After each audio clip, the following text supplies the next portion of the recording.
Hey everybody, just gonna do my midday update a little later than expected, but I'm doing it. So welcome. Gonna try to make this shorter than I've been making them. Um, so let's look at the market today. Looks like a lot of balance out there, right? Certain stocks breaking out. There just seemed to be a liquidation break about 5 minutes ago. So we'll get into that. We'll look into that, and of course, as always, subscribe to my channel. Set an alert, share with your friends. That'd be great. Follow me on my Twitter, Gonzo719 and Gonzo719 Jersey. Let's just look at the market profile to see, and volume profile, to see where we're at currently. Give me a sec while I bring that up. Okay, so here's the two markets.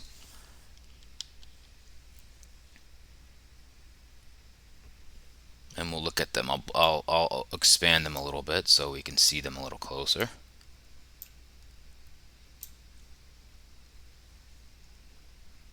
Okay, so get my marker out.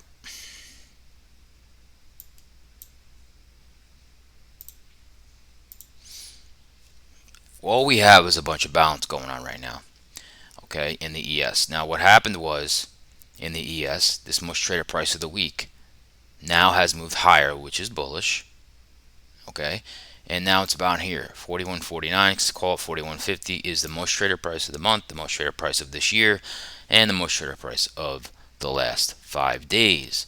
So that is clearly balanced, right?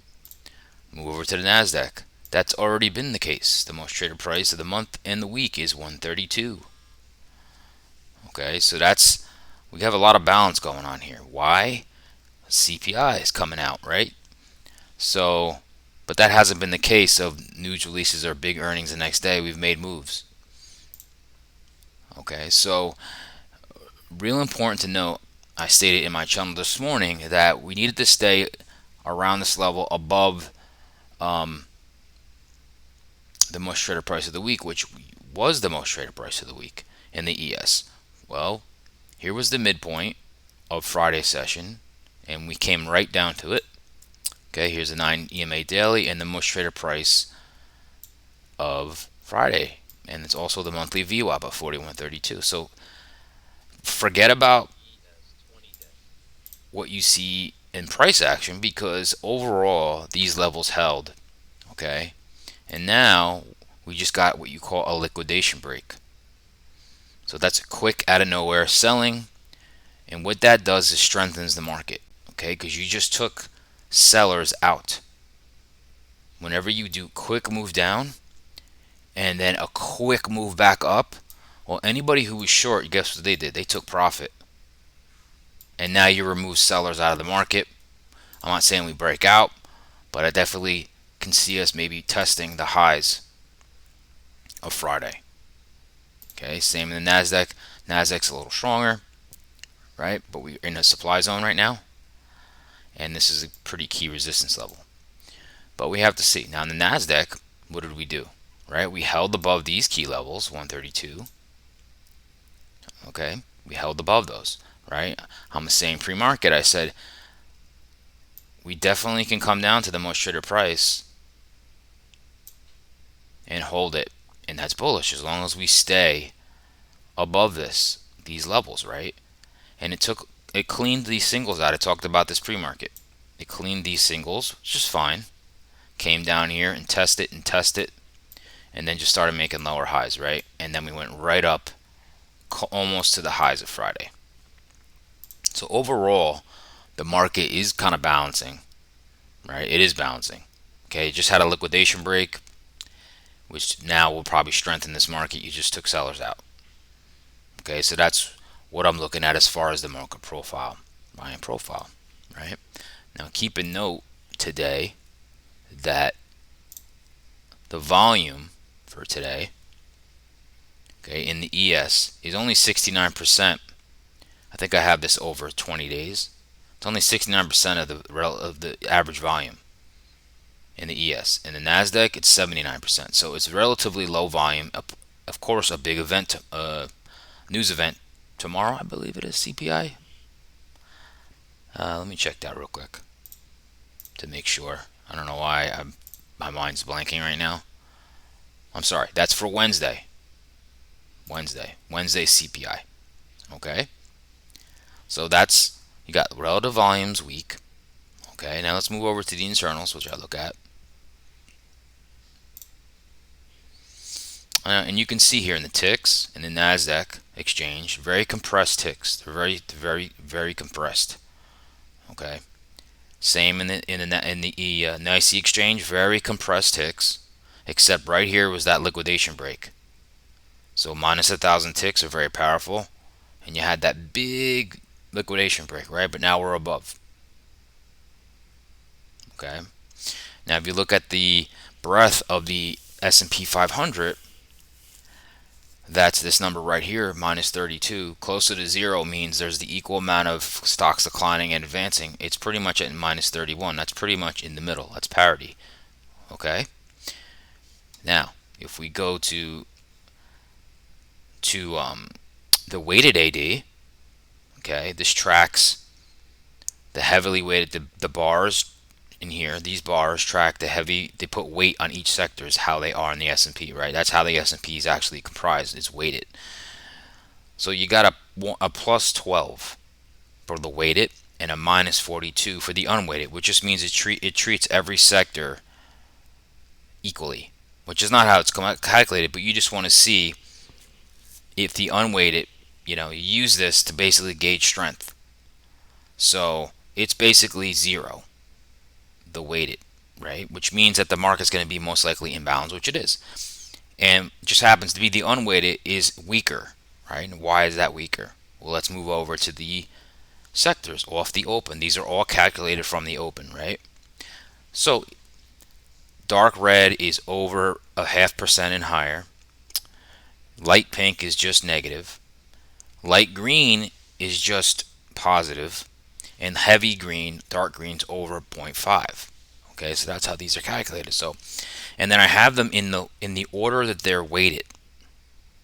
Okay, so Infotech it comprises the S&P 500, 26.1%. Healthcare is 14.2. Financials 12.9. Consumer discretionary is 10. So those are the top heaviest sectors. What are they doing, right? Infotech's basically flat, down 0.02. Healthcare is down 0.16. Financials is down 0.17, right? Very benign numbers. Consumer discretionary is down 0.2. Now, this is where the unweighted comes in, why it's a little more negative, right? Industrials, down 0.6. Energy is down 1%. Materials is down 0.79, right? That's the unweighted, bringing that number down, okay? The strong sector today is communications. Okay, communications. You have Netflix, Google, and Meta positive today. Okay, especially Google and Netflix had nice moves today. Okay, one of those I actually had a trade on Google. I'll make a separate reel about that. I'm not going to go into detail about that. But there you go, right? Now the last one is the Nasdaq 100. Right, so where's that at? Minus 24. So 0 is parity, which just means you'd have advancers and decliners equally. So it's just a bunch of a couple of single stocks moving, and we're in balance, waiting for information. Right, today's low volume, so that's what I'm seeing. Right, if we go to an hourly chart here of the ES, just to give you an idea of where we're at here. So we just go to the hourly charts. Just give me 1 second. So we go to the hourly chart. And just to show you the ES, the different picture, right? So this is the FOMC high down. I have a Fibonacci down to the bottom here. Okay, and usually in Fibonacci, the last line of defense for a pullback. So we came all the way down, right? And the 50% Fibonacci is right here at 41.51. Happens to line up with all these levels I just talked about, right? So that's usually the last resistance part, okay, for the pullback. So it came down. You break this usually and hold it. You usually go back and retrace the whole thing. Okay, 50% is here, 60-180 is here. Okay, so that's where the ES is. We're just held up by these big levels. That's why I showed there's so much balance in this area. It's just going to slow down the market, which it has, right? So moving on. Let's go to the NASDAQ, right? Now the NASDAQ, I have a little bit of a different fib. I have a fib in the other way.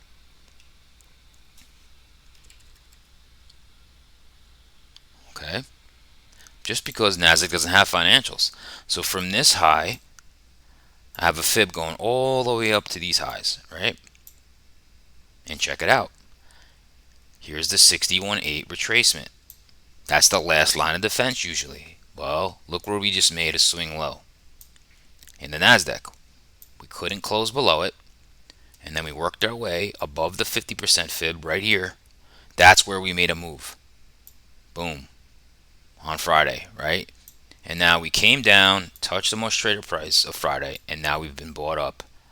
And this was a liquidation break, and now look where we are. We're back right back on supply, right against this key resistance area right here. Okay, so you can just see the strength in the NASDAQ. You can just see the strength of it. So, are we coiling for a big breakout? I don't know. Are we going to wait for CPI? I don't know, right? But we're definitely coiling. Okay. Now you do have big levels here. This is the big levels here you have to pay attention to. That's the 132 level in the NASDAQ. We're holding above it, which is bullish, right? And you just see this stark contrast and difference between the ES, because ES, just to go back to it,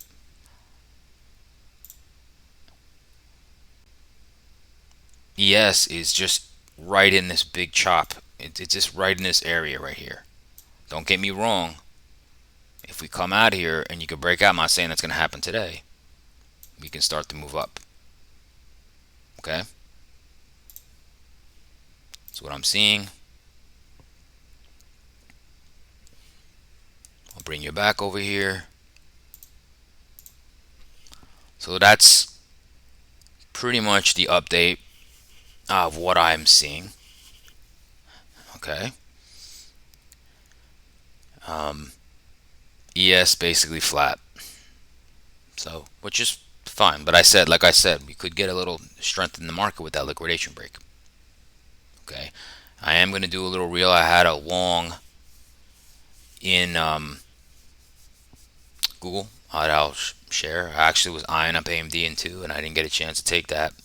But that's fine. Google was not a bad trade. So that's going to be it. Hopefully, there's not a lot of much to put except the liquidation break. If you don't know what that is, that's what happens, and that strengthens markets, removes sellers out of the market. I'm not sure if everybody's like all down with that term, but that is a term. Okay, it strengthens the market, gets sellers out of the market.